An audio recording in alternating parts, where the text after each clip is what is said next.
Hello student, চলে আসলাম আজকে নতুন একটি গুরুত্বপূর্ণ ভিডিও নিয়ে।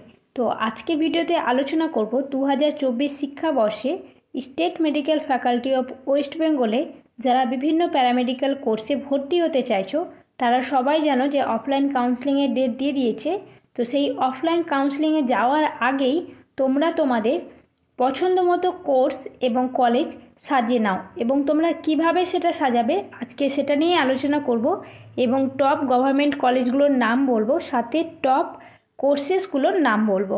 তো চলো আজকে ভিডিওটি শুরু করা যাক। তার আগে বলে দিই, যারা আমার চ্যানেল নতুন অবশ্যই চ্যানেলটিকে সাবস্ক্রাইব করে দিও এরকম প্যারামেডিক্যাল নিয়ে খুঁটিনাটি ভিডিও পেতে।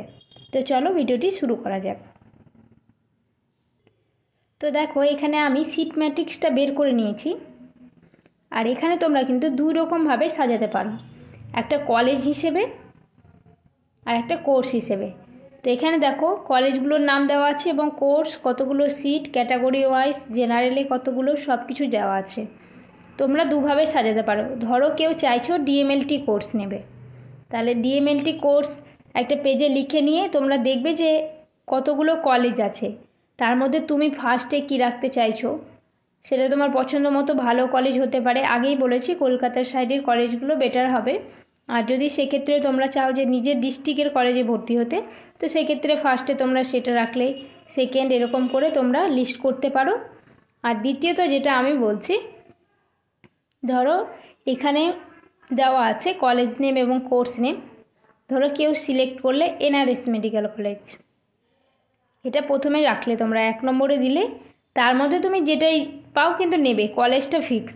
তাহলে তোমরা লিখলে দিয়ে কি কোর্স, প্রথমে তুমি ডিএমএলটি রাখলে, দ্বিতীয়ত ডিআরডি রাখলে, ডিসিসিটি রাখলে, ডিওটিটি রাখলে, এরকম করে পরপর কোর্স সাজাতে পারো।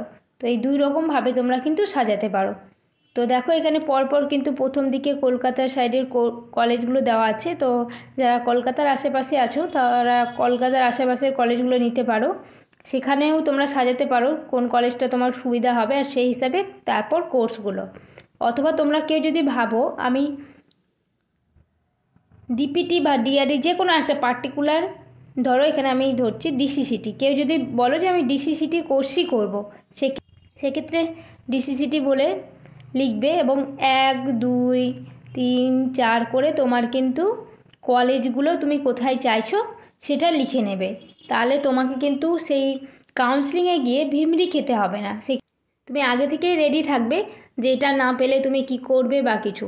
তাহলে সেকেন্ড লিস্টে তুমি কোন কোর্সটা রাখতে চাইছো, ধরো ডিওটিটি রাখতে চাইছো, তাহলে সেক্ষেত্রে আবার কোন কলেজ নেবে পরপর সাজাতে পারো।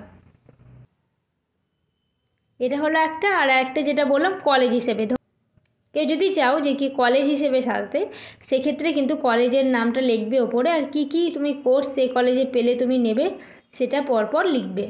এরকম করে দুটো লিস্ট তোমরা বানিয়ে রাখো। এরকম করে বানালে তোমাদের কিন্তু অনেকটাই সুবিধা হবে।